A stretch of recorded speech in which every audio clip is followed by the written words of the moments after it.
ஏவாளை கூப்பிட்டு சொல்கிறாரு, இனிமே நீ பிள்ளை பெறும் பொழுது வயிற்று வலி இது வேதனையோடு பிள்ளையை பெறுவாய் அப்படிங்கிற அது ஒரு சாபம். செஞ்ச பாவத்துக்கு சாபம் தான்.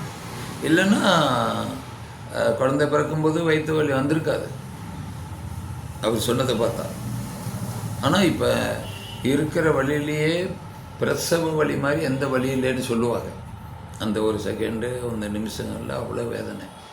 அப்போ ஒரு சாபத்தை ஏவாள் வாங்கிக்கிட்டா. இப்போ யார்கிட்ட போகணும்? பாம்புக்கிட்ட போகணும். பாம்புக்கிட்ட சொல்கிறாரு, நீ வஞ்சித்ததுனால இன்னையிலேருந்து நீ வயிற்றுனால தானே நீ நடக்கணும், மண்ணை தின்பாய். இருக்குது பைபிளில் எல்லாமே. இந்த 3வது அதிகாரத்தில் எல்லாம் வந்துடும். 4வது அதிகாரம் வரைக்கும் எப்படியா நீ மண்ணு திங்குது. நிறைய பாம்பு மண்ணு திங்கும். எதுவுமே இல்லை, மண்ணு திங்கும். வயிற்றுனால தான் நீ நடப்பாய், ஊர்ந்து நடப்பாய்ன்னு சொல்லிட்டாரு. அப்படின்னா என்ன அர்த்தம்? அதுக்கு முன்னாடி கால் இருந்திருக்கு. இது சாபம். இப்போ இந்த பிசாசுக்கெல்லாம் அது இப்போ ரொம்ப நான் சொல்ல தேவையில்லைல்ல. இப்படி கொண்டு போக பார்த்தது தான் பிசாசு. அதுலேருந்து ஆண்டவர் என்ன செஞ்சார்? பிசாசு அது செய்ய வேண்டிய வேலை செஞ்சுக்கிட்டு தான் இருக்குது இப்போ வரைக்கும். ஜனங்களை ஒரு பக்கம் அதுக்காக அவர் அவங்கள காப்பாற்றணுங்கிறதுக்காக என்ன செஞ்சார்? இன்னொரு தப்பு கூட நடந்தது. நான் சொன்னேன்னு சொல்லலையோ, நீ எடுக்கிறத எடுத்து படி, முடிஞ்ச படி. அதே இதில் மனிதரின் புதல்வியர் அழகாக இருப்பதை தெய்வ புதல்வர் கண்டு தாங்கள் தேர்ந்து கொண்டவர்களை எல்லாம் மனைவியர் ஆக்கி கொண்டனர். அது அப்படியே இருக்கட்டும், நான் சொல்கிறேன்.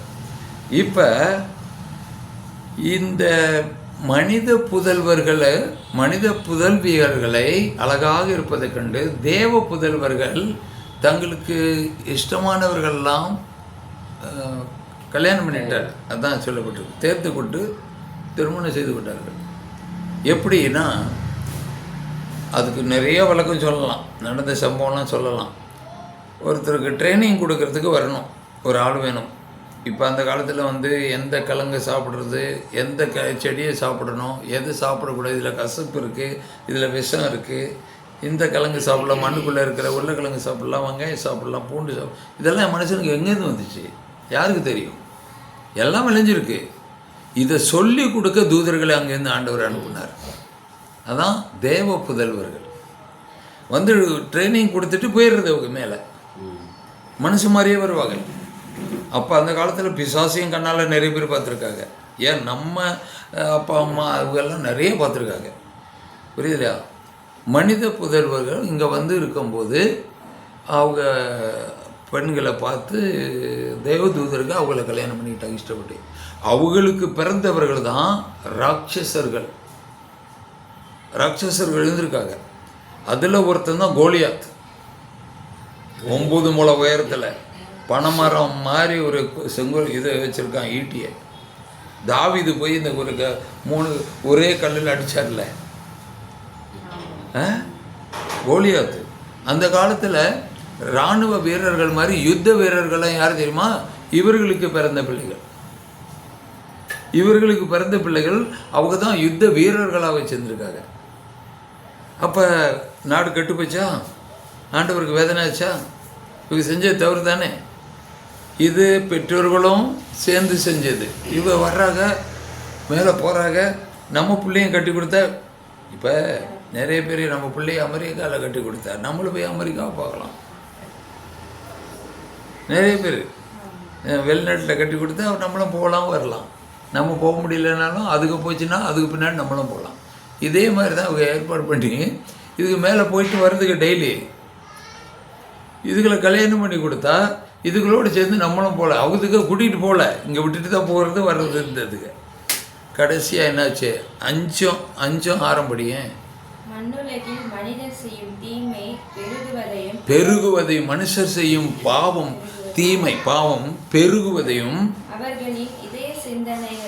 அவர்களுடைய இதய சிந்தனைகள் எல்லாம் நாள் முழுவதும் தீமையாக ஆண்டவர் கண்டார். இப்போ என்ன சொல்றாரு அடுத்து?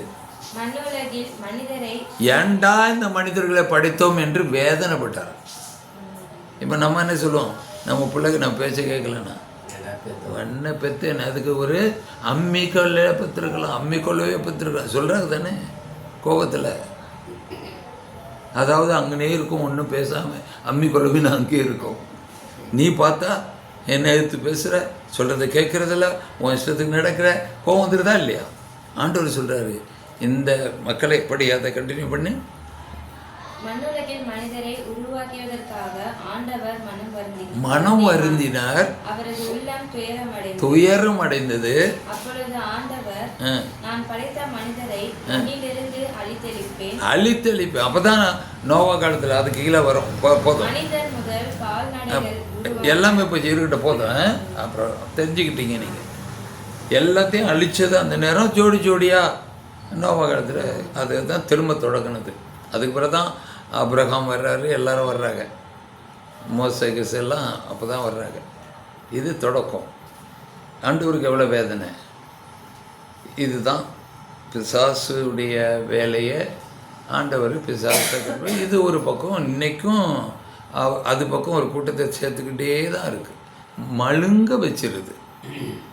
நான் ஒரு நடந்த சம்பவம், நேற்று நடந்த சம்பவத்தை சொல்கிறேன். எனக்கு தான் நிறைய நடந்துக்கிட்டே இருக்குமே, பார்த்துக்கிட்டே இருப்போமே, எனக்கு நல்ல செய்திகள் கிடைக்கும். நானும் சின்னன்னும் வண்டி எடுத்துகிட்டு போனோம். சில வீட்டுகளில் எங்களை கூப்பிட்டாங்க, கொஞ்சம் வந்து ப்ரேயர் பண்ணிட்டு போங்க. அதனால் அண்ணனையும் கூட்டிகிட்டு 2 பேரும் போனோம். போன இடத்துல ஒரு இடத்துல நம்ம சொந்தக்காரர் தான், வேற யாரு, நம்ம சொந்தக்காரர்களே தான். போனோம்.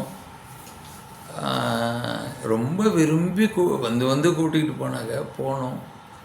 போன உடனே அங்கே அந்த கூப்பிட்டவங்களுடைய கொழுந்தியா மனைவியுடைய தங்கச்சி, அவங்களாம் அவங்க ஹஸ்பண்டும் அங்கே வந்திருக்காங்க. நாங்கள் உள்ளே போகிறோம். அந்த அம்மா ஓடி வந்து, கொழுந்தியா நான் பார்த்ததில்லை, இவங்கள தெரியும், ஹஸ்பண்டோட இவங்கள தெரியும், அவங்க 2 பேரும் தெரியாது. ஓடி வந்து, சோத்திரங்க நல்லா இருக்கீங்களா? நான் சொன்னேன், எல்லாம் சொல்லிவிட்டு யாருன்னு கேட்டேன். தெரியாது, கேட்டுவிடுவில்ல. அப்போ அவங்க சொன்னாங்க, என் குழந்தையா, என் மனைவியுடைய தங்கச்சி. அவங்க ஒரு கட்டு போட்டுக்கிட்டு இருக்கிறாங்க. எப்படி? ஆமாம், என்னாச்சு? இந்த மாதிரி விழுந்துட்டேன், அந்த மாதிரி இங்கே ஆஸ்பத்திரிக்கு வந்தேன், அக்கா வீடு இருக்குன்னு இங்கே வந்தேன். இப்படி ஆரம்பித்தாங்க. இப்படி ஆரம்பிக்கும் போது நீங்கள் என்ன வேலை செய்கிறீங்க?